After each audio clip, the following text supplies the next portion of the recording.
kebaktian, marilah kita mempersiapkan diri kita agar kita dapat fokus dengan hati yang bersukacita untuk menghadap Tuhan.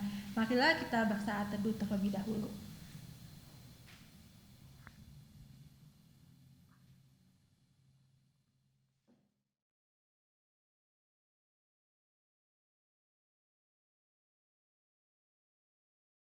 Teman-teman yang ada di rumah, mari kita memulai kebaktian Youth Online ini dengan menyanyikan lagu dari KJ 388, Selamat di Tangan Yesus.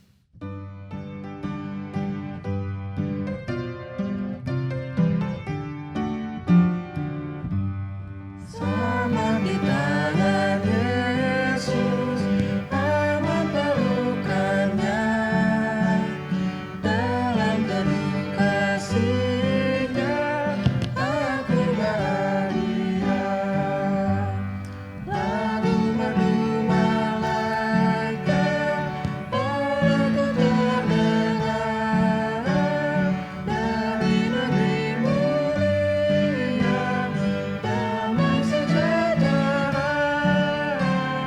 Selamat di tangan Yesus, aman pelukannya, dalam teduh kasih-Nya aku bahagia.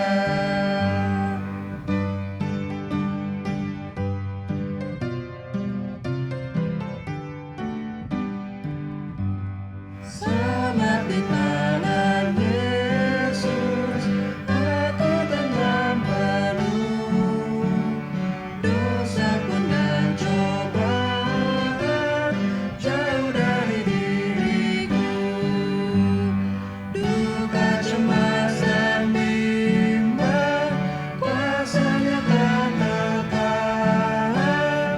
Oh, dalam air mata akan segalanya. Selamat di tangan Yesus, aman pelukannya, dalam teduh kasih-Nya aku bahagia. Ibadah Minggu Advent ini berlangsung dalam nama Allah Bapa, Anak, dan Roh Kudus. Kasih karunia dan damai sejahtera dari Allah Bapa kita dan dari Tuhan Yesus Kristus menyertai saudara sekalian. Dan menyertai saudara juga. Silakan duduk saudara. Selamat pagi teman-teman di rumah, serta dimanapun kalian berada. Semoga kalian selalu sehat ya, walaupun di rumah aja. Tahu kok emang udah pada bosen, tahu kok emang bingung aja gitu kegiatan apa yang harus dilakuin. Tapi ternyata COVID-19 di Indonesia, khususnya di kota dan kabupaten Bandung, ternyata naik lagi nih. Sampai-sampai pemerintah harus ngadain PSBB proporsional lagi dari minggu kemarin. Tapi nggak apa-apa ya, teman-teman jaga kesehatan. Selalu pakai masker kalau keluar rumah. Dan keluar rumah emang kalau benar-benar butuh aja dan benar-benar penting aja. Jangan lupa juga untuk rajin cuci tangan ya. Tema minggu hari ini adalah memberi kesaksian tentang Sang Terang. Kita semua tahu bahwa juru selamat di hidup kita adalah Tuhan Yesus Kristus. Dia adalah Sang Terang. Kedatangan Dia di kehidupan kita merupakan sesuatu yang sudah, sedang, dan akan terjadi. Ia hadir dalam rupa-rupa bentuk, seperti kasih, kuasa, ataupun penyertaan hidup dalam diri seseorang. Tapi yang terutama, Tuhan Yesus datang sebagai terang di dalam hidup kita. Maka dari itu, penting bagi kita untuk mempersiapkan diri, hidup dalam kebenaran, dan menyatakan kasih-Nya kepada orang-orang yang kita sayangi. Selebihnya akan dijelaskan lebih lanjut oleh Pendeta Budi. Sekarang aku ingin mengajak teman-teman untuk merenungkan apa saja pelanggaran, kesalahan, ataupun dosa-dosa yang sudah dilakukan teman-teman selama ini.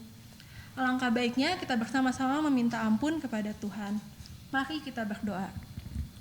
Tuhan Yesus, Allah Bapa kami yang bertahta di dalam kerajaan surga, terima kasih Tuhan karena Engkau selalu menyertai kami Tuhan, Engkau selalu menjaga kami, Engkau selalu memberi kami kesehatan yang prima Tuhan untuk menjalani kehidupan di dunia ini.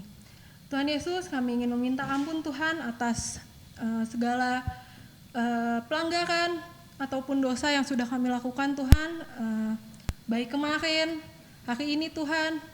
ataupun minggu-minggu kemarin Tuhan, kiranya Engkau mau mengampuni kami, Engkau mau membasuh kami dengan darah-Mu yang kudus, dan Engkau mau mengubah kami menjadi pribadi yang lebih baik lagi untuk kedepannya. Tuhan Yesus, ajar kami agar kami mau dapat hidup Tuhan seturut dengan kehendak-Mu. Terima kasih Tuhan, dalam nama-Mu kami berdoa dan mengucap syukur. Haleluya, amin. Sekarang kita masuk ke dalam berita anugerah. Berita anugerah dari Tuhan diambil dari Yohanes 3 ayat 20-21. Yohanes 3 ayat 20-21, sebab barang siapa berbuat jahat, membenci terang dan tidak datang kepada terang itu, supaya perbuatan-perbuatannya yang jahat itu tidak nampak. Tetapi barang siapa melakukan yang benar, ia datang kepada terang supaya menjadi nyata bahwa perbuatan-perbuatannya dilakukan dalam Allah. Demikianlah berita anugerah dari Tuhan, dan mari kita menyambut berita anugerah ini dengan menyanyikan lagu dari Waktu Tuhan.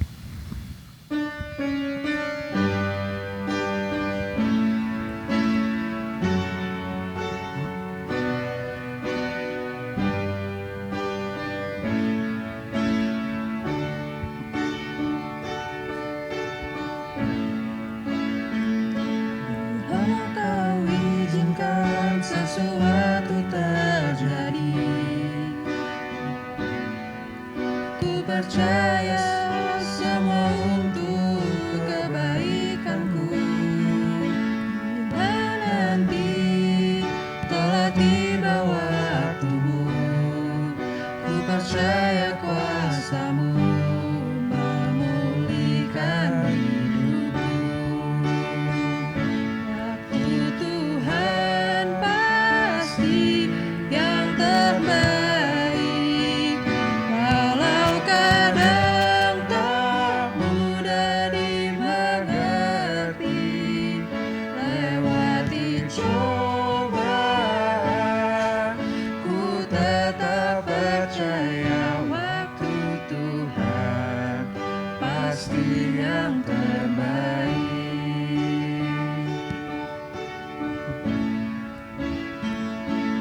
Bila Kau izinkan sesuatu terjadi, ku percaya semua untuk kebaikanku. Bila nanti telah tiba waktumu, ku percaya kuasa-Mu memulihkan hidupku. Waktu Tuhan pasti yang terbaik, walau kadang tak mudah dimengerti. Lewati cobaan, ku tetap percaya waktu Tuhan pasti yang terbaik. Waktu Tuhan pasti yang terbaik, walau kadang tak mudah dimengerti. Lewati cobaan, ku tetap percaya waktu Tuhan pasti yang terbaik.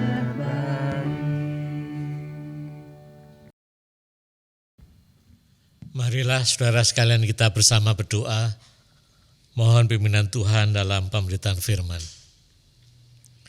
Ya Tuhan, Bapa kami dalam surga, kami bersyukur kepadamu kalau kami boleh datang kepadamu dalam ibadah pada saat ini, walaupun masih tidak tatap muka, tapi kami merasakan kehadiran Tuhan dalam kehidupan kami dan ibadah ini.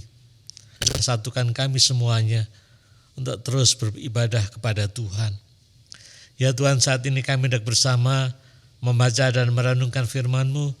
Tuhan, pimpin kami semuanya, sehingga firman Tuhan boleh bermakna bagi kami, mengarahkan dan menguatkan kehidupan kami, sehingga hidup kami semakin benar di hadapan-Mu. Ya Tuhan, pimpinlah kami semuanya. Dalam nama Tuhan Yesus kami telah berdoa. Amin. Saudara-saudara sekalian, hari Minggu ini kita telah memasuki Minggu Advent yang kedua. Ya. Di mana minggu Advent itu ada 4 sebelum Natal, 25 Desember, lalu dihitung 4 minggu sebelumnya itulah minggu-minggu Advent. Sekarang kita memasuki minggu Advent yang kedua. Dalam minggu Advent yang kedua ini kita akan merenungkan bagaimana Yohanes Pembaptis memberikan kesaksian tentang Tuhan Yesus Kristus. Hal tersebut tertulis di dalam Injil Yohanes. Sekarang mari kita buka Alkitab kita. Yohanes pasal 1 ayat 6 sampai 8, lalu dilanjutkan ayat 19 sampai dengan ayat 28. Yohanes 1 ayat 6 sampai ayat 8, lalu dilanjutkan ayat 19 sampai dengan ayat 28. Inilah Injil Tuhan Yesus Kristus menurut Yohanes pasal 1 ayat 6 sampai 8. Datanglah seorang yang diutus Allah namanya Yohanes. Ia datang sebagai saksi untuk memberi kesaksian tentang terang itu, supaya oleh dia semua orang menjadi percaya. Ia bukan terang itu, tetapi ia harus memberi kesaksian tentang terang itu. Lalu selanjutnya ayat 19 sampai dengan ayat 28. Dan inilah kesaksian Yohanes ketika orang Yahudi dari Yerusalem mengutus beberapa imam dan orang-orang Lewi kepadanya untuk menanyakan dia, "Siapakah engkau?" Ia mengaku dan tidak berdusta, katanya, "Aku bukan Mesias." Lalu mereka bertanya kepadanya, "Kalau begitu siapakah engkau? Elia?" Dan ia menjawab, "Bukan." "Engkaukah nabi yang akan datang?"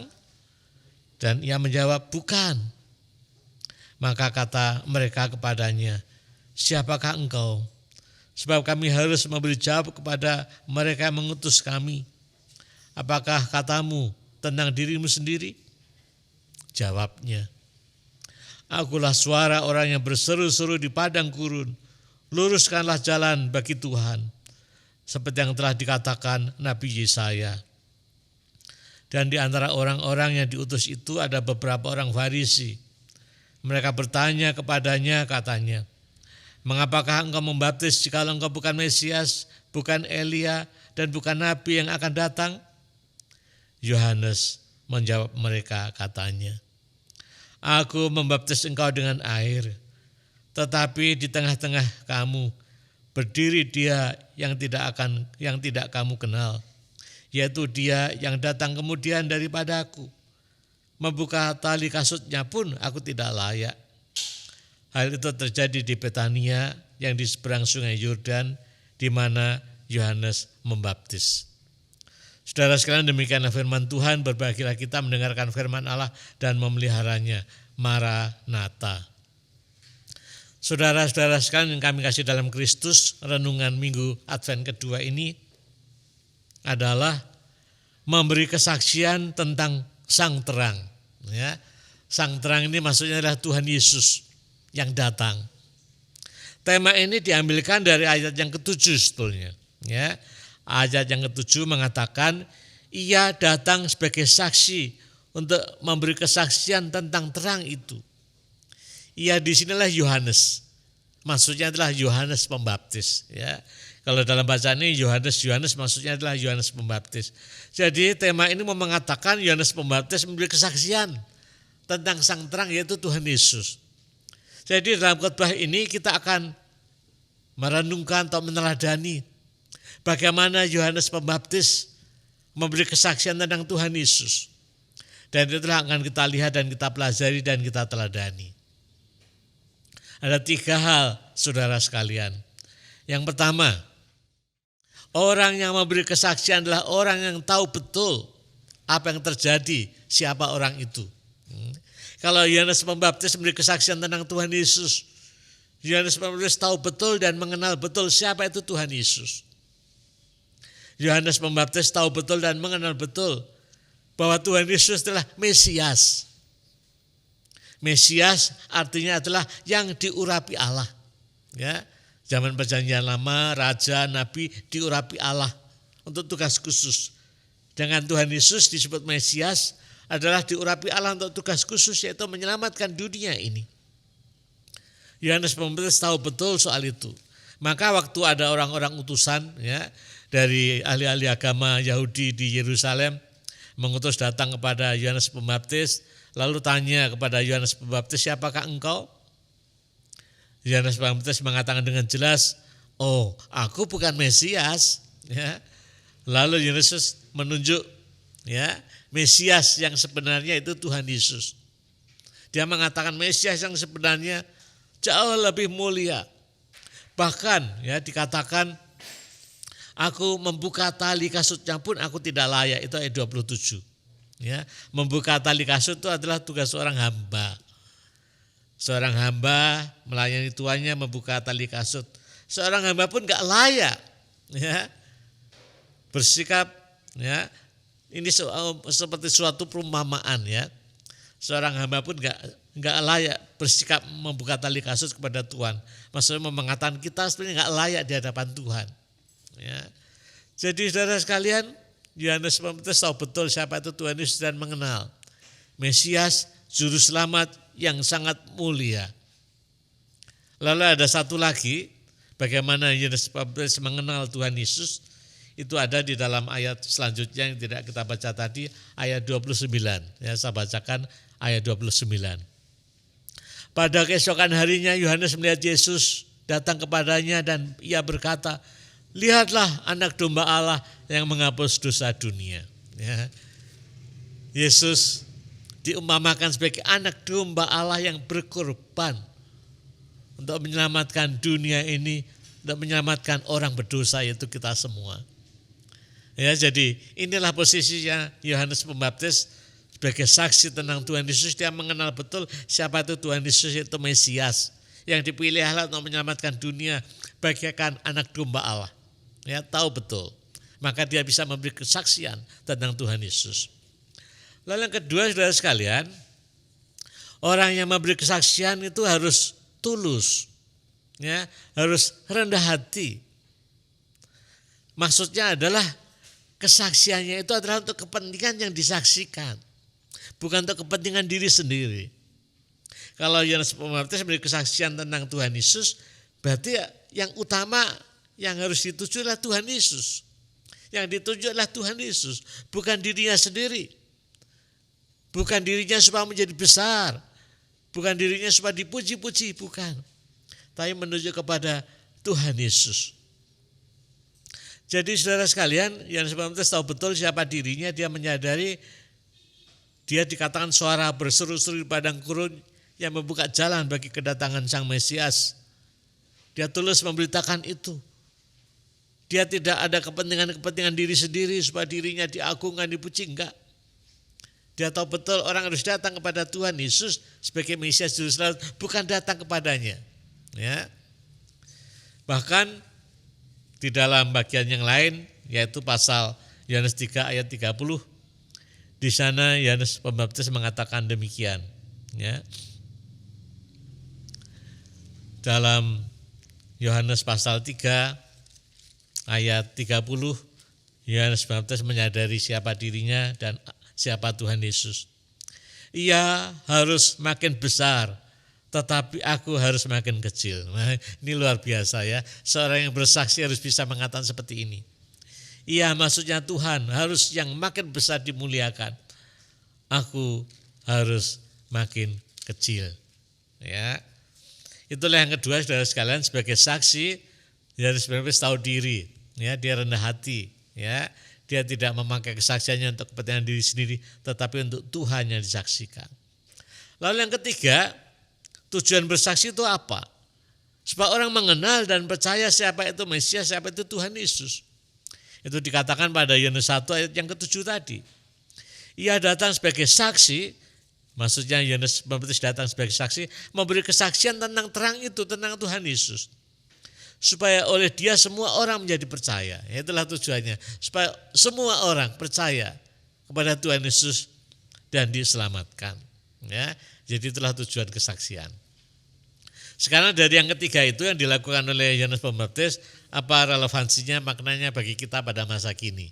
Ya, apa artinya? Apa yang bisa kita teladani? Ya, yang pertama saudara sekalian, kita harus sadar bahwa yang diutus menjadi saksi tidak hanya Yohanes Pembaptis, tapi kita semua sebagai anak Tuhan, sebagai orang percaya, sebagai orang Kristen, kita juga semuanya diutus oleh Tuhan menjadi saksi, saksi yang terang, saksi tentang Tuhan Yesus. Sebagai saksi apa yang kita teladani dari Yohanes Pembaptis tadi? Yang pertama, kita sebagai saksi seperti Yohanes Pembaptis, kita harus tahu betul dan mengenal betul siapa Tuhan Yesus yang kita saksikan. Ya, kita harus tahu betul, mengenal betul. Ya, tidak sekedar tahu, tidak sekedar dengar, tapi mengalami, mengenal. Ya, orang seringkali membedakan antara tahu dan mengenal.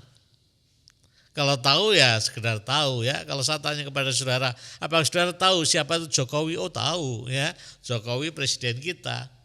Tapi apakah saudara mengenal ya? Apalagi mengenal secara mendalam Jokowi? Saya kira kita tidak mengenal ya. Kita tidak mengenal bagaimana kesehariannya, sifatnya, karakternya. Kita hanya sekedar tahu. Ya. Seorang saksi tidak boleh hanya sekedar tahu. Kalau soal tahu, kita tahu banyak tentang Tuhan Yesus, Alkitab, oh kita tahu. Kata saksi diberi pelajaran mengenai Tuhan Yesus dan seterusnya. Tapi apakah kita mengenal? Orang yang mengenal adalah orang punya relasi yang dekat. Ya, seperti saudara dengan orang tua, papa, mama saudara. Saudara mengenal orang tua kita, orang tua saudara, orang tua saudara juga mengenal saudara karena punya relasi hubungan yang dekat. Hampir tiap hari berjumpa, tahu bagaimana keadaan kita. Itulah contoh mengenal, yaitu dalam satu keluarga. Ya, tahu betul. Ya, sehingga kesaksiannya bisa dipercaya karena tahu betul. Ya, kita sebagai orang percaya yang diutus menjadi saksi Tuhan juga harus mengenal betul siapa itu Tuhan Yesus. Oh iya, juru selamat betul. Tapi apakah kita merasakan Tuhan Yesus menyelamatkan saya? Bagaimana Tuhan Yesus menyelamatkan saya? Mengapa Tuhan Yesus terus menderita disalibkan? Mengapa Tuhan Yesus terus bangkit? Mengapa harus naik ke surga? Dan saya mengalami Tuhan Yesus menyertai saya senantiasa sampai akhir zaman. Saya mengalami penyertaan Tuhan hari demi hari. Saya punya relasi yang dekat karena saya suka berdoa. Saya suka membaca firman Tuhan. Suka ibadah, pelayanan dan seterusnya. Itulah seorang saksi. Ya, punya pengalaman, tahu betul, mengenal betul dan punya pengalaman pergaulan bersama dengan Tuhan yang menyelamatkan kita. Ya, jadi ini yang pertama, kiranya kita sebagai anak-anak Tuhan, orang Kristen, tidak cukup banyak tahu, wah secara akal kita ngerti, apal. Bagaimana kita mengenal siapa Tuhan kita, punya pengalaman diselamatkan Tuhan, disertai Tuhan. Ya, dan kita terus dekat dengan Tuhan melalui doa kita, ibadah kita dan seterusnya. Lalu yang kedua saudara sekalian, kita sebagai saksi Tuhan kita juga harus tulus. Jujur, rendah hati seperti Yohanes Pembaptis. Bahwa kesaksiannya adalah semata-mata untuk Tuhan Yesus, bukan untuk kepentingan diri sendiri. Kalau sekarang ini saudara semua melayani, menjadi saksi Tuhan, bukan tujuannya supaya dipuji orang, oh si A baik, oh si B ini rajin, oh si C ini aktif sekali, bukan. Dan kita melayani, kita menjadi saksi Tuhan, bukan itu tujuannya supaya kita diagung-agungkan, bukan. Ya, kita hanya pelayan, saksi yang mengantarkan orang untuk percaya dan mengenal Tuhan Yesus. Tadi kan dikatakan, yang sebenarnya mengatakan dia harus semakin besar, aku semakin kecil. Ya itulah diutamakan Tuhan yang disaksikan. Misalnya ada seorang pendeta, oh dia khotbahnya luar biasa, KKR-nya wah di mana-mana direspon orang, oh banyak ribuan, mungkin ratusan ribu datang, ya. Tapi sekali lagi apa motivasinya? Bukan untuk membesarkan diri sendiri. Oh banyak orang pengikutnya. Tapi selalu yang dibesarkan adalah Tuhan. Ya itulah seorang saksi. Tuhan yang dimuliakan, bukan dirinya sendiri. Itu yang kedua. Lalu yang ketiga, tujuan kita bersaksi adalah supaya orang mengenal dan percaya sama Tuhan Yesus, berjumpa dengan Tuhan, mengalami perjumpaan dan diselamatkan oleh Tuhan.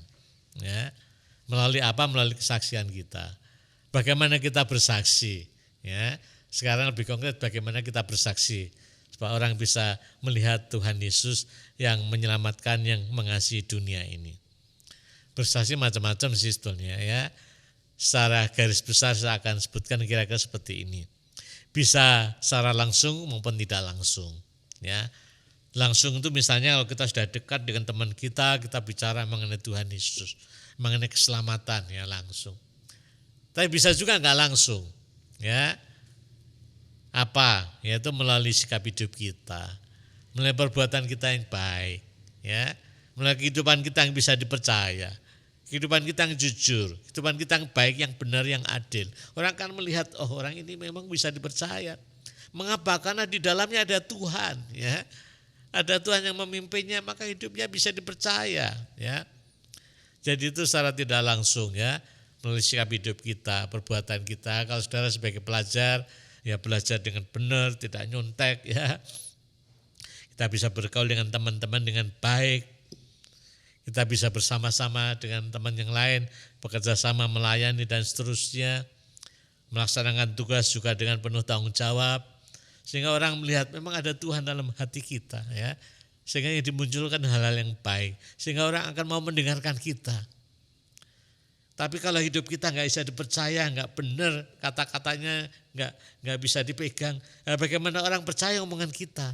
Ya. Kalau kita mau menjadi saksi harus omongan kita, kata hidup kita, sikap hidup kita harus bisa dipercaya. Kalau nggak bisa dipercaya, suka katakanlah menjelekkan orang lain, kata-katanya kotor, ya bagaimana mau bicara soal Tuhan Yesus? Ya. Jadi melalui kehidupan kita, tutur kata kita, sikap kita, itulah suatu kesaksian tentang Tuhan Yesus. Jadi saudara sekalian, di Minggu Advent ini kita diingatkan bahwa kita adalah seperti Yohanes Pembaptis yang diutus untuk menyaksikan, memberitakan, memperkenalkan siapa itu sang terang, yaitu Tuhan Yesus yang datang ke dalam dunia. Utamanya tetap Tuhan yang dimuliakan, bukan diri sendiri ya. Marilah kita menjadi utusan-utusan Tuhan, menjadi saksi-saksi Tuhan dalam kehidupan kita dimanapun kita berada. Sehingga orang mengenal siapa Tuhan. Orang mengenal Tuhan mengasihi kita semuanya. Selamat memasuki Minggu Advent menjelang Natal. Kiranya kita terus dekat kepada Tuhan dan merasakan cinta kasih-Nya. Amin. Kita bersaat teduh sejenak, saudara sekalian. Kita ambil waktu teduh sambil merenungkan bagaimana Tuhan sudah datang mengasihi kita semua. Dan kita bersedia diutus menjadi saksi Tuhan dalam kehidupan kita. Kita sejenak merenungkan kehidupan kita bersaat teduh.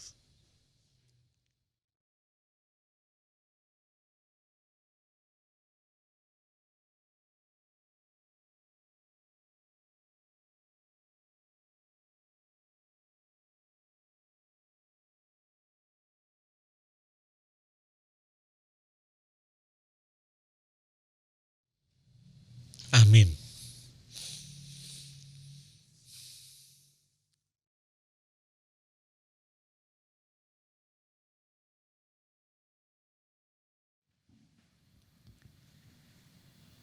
Jemaat Tuhan, kami undang untuk berdiri.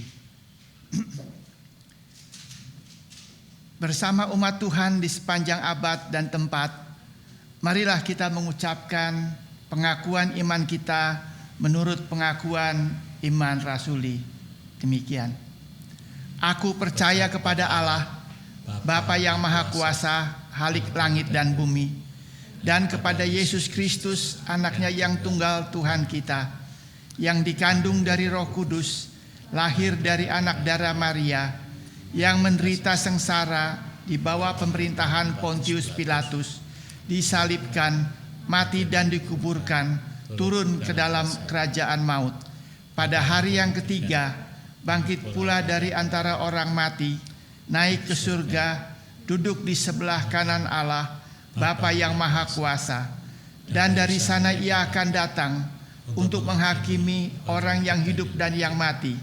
Aku percaya kepada Roh Kudus, gereja yang kudus dan am, persekutuan orang kudus, pengampunan dosa, kebangkitan orang mati, dan hidup yang kekal. Amin. Silakan duduk.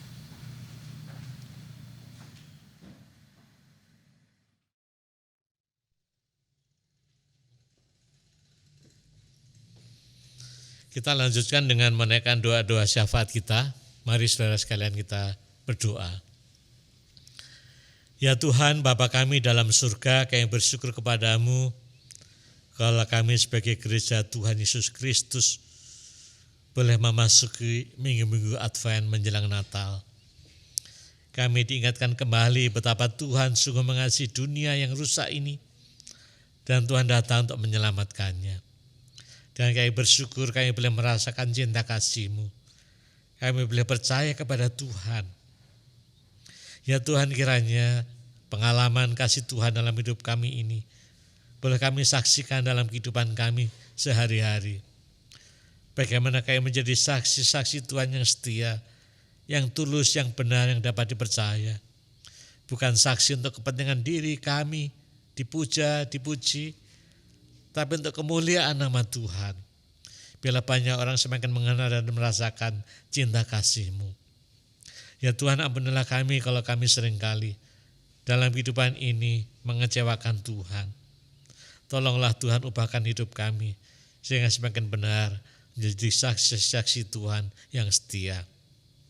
Tuhan, kami bersyukur dan terus berdoa untuk para pemuda, remaja GKI, Cibunut khususnya, dan kami semua yang mendengarkan kebaktian ini, yang mengikuti kebaktian ibadah ini. Tuhan, berkatilah mereka semuanya dalam kehidupan mereka, di dalam kuliah belajar mereka, di dalam pekerjaan mereka, dalam pergumulan mereka. Kami sadar Tuhan dalam hidup ini, kami juga tidak lepas dari pergumulan dan masalah. Mungkin masalah yang kami hadapi adalah masalah soal studi, soal pekerjaan, soal rumah, keluarga, soal relasi dengan orang lain, soal pacaran, atau soal-soal yang lain lagi. Tuhan, tolonglah agar kami boleh menghadapi semuanya di dalam Tuhan. Sehingga kami sebagai remaja, pemuda Kristen boleh menghadapi masalah dengan benar. Dan kami boleh melibatkan Tuhan. Sehingga semuanya ada solusi yang baik. Tuhan Bapa kami dalam surga, kami terus berdoa untuk kami para remaja pemuda-Mu. Berikanlah pimpinan dan hikmat kepada kami dalam merancang masa depan kami di dalam menjelang akhir tahun dan tahun baru. Biarlah kami juga punya hal-hal atau rencana-rencana yang baik yang mau kami wujudkan. Kiranya semuanya sesuai dengan rancangan Tuhan. Sehingga kehidupan kami boleh benar-benar bermakna bagi Tuhan dan sesama untuk kemuliaan nama-Mu. Tuhan, pakailah kami, masa depan kami untuk hal-hal yang baik sehingga nama-Mu dimuliakan.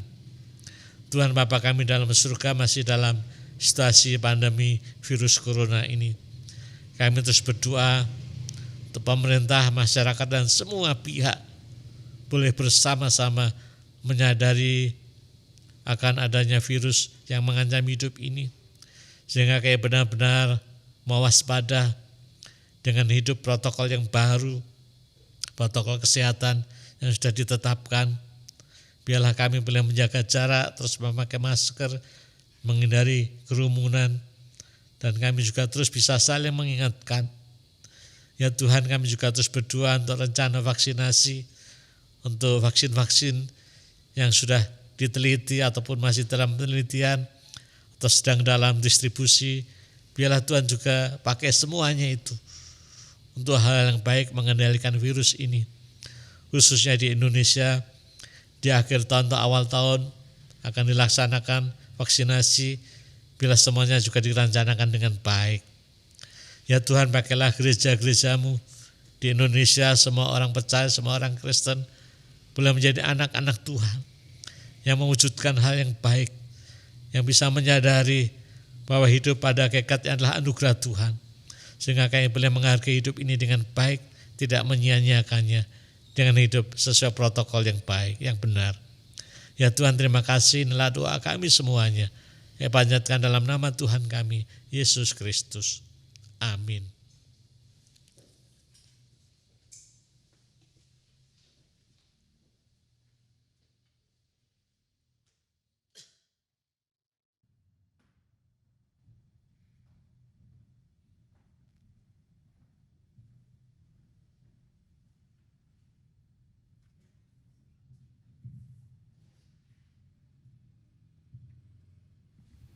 Sekarang kita masuk ke dalam persembahan. Marilah kita membawa ungkapan syukur kita melalui persembahan dengan transfer ke rekening GKI Taman Cibunut atau dapat melalui QR Code yang ditampilkan pada layar masing-masing.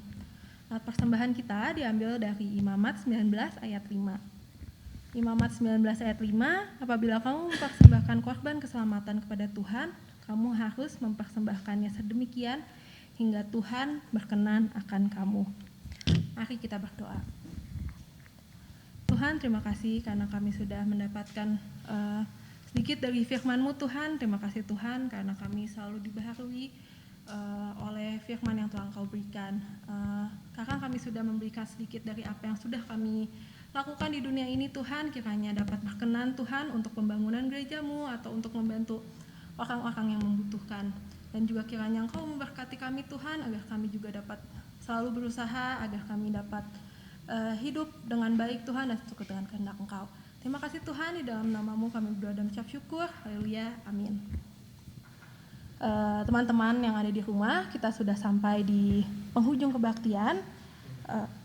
Kiranya apa yang sudah disampaikan oleh Pendeta Budi dapat kita terapkan dalam hidup kita, terutama kita harus menjadi saksi di dalam hidup ini, dan juga sedikit rangkuman dari apa yang sudah diberikan oleh Pendeta Budi. Yang dapat kita teladani dari Yohanes Pembaptis adalah kita harus tahu betul dan mengenal betul siapa Tuhan Yesus yang kita saksikan. Kita juga harus tulus, jujur, serta rendah hati, dan juga tujuan kita bersaksi agar orang lain juga dapat mengenal Tuhan Yesus kita, dan juga orang lain juga dapat diselamatkan oleh Dia. Kiranya khotbah yang hari ini sudah disampaikan dapat memberikan hal-hal yang baru bagi teman-teman sekalian yang ada di rumah. Dan mari kita tutup kebaktian ini dengan menyanyikan lagu dari PKJ 241, Takut Tahu Akan Hari Esok.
Saudara sekalian, arahkanlah hatimu kepada Tuhan dan terimalah berkat Tuhan.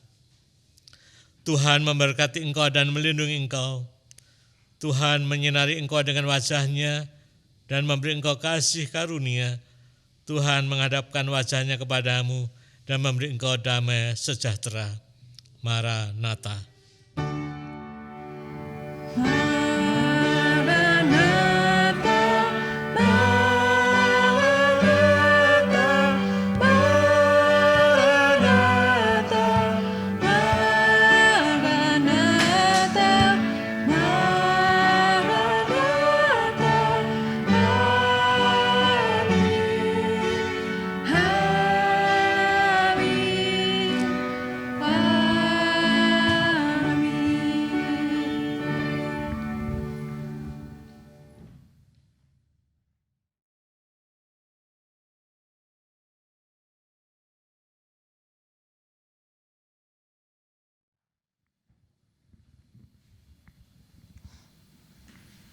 Teman-teman di rumah, terima kasih sudah mau bergembira bersama kami.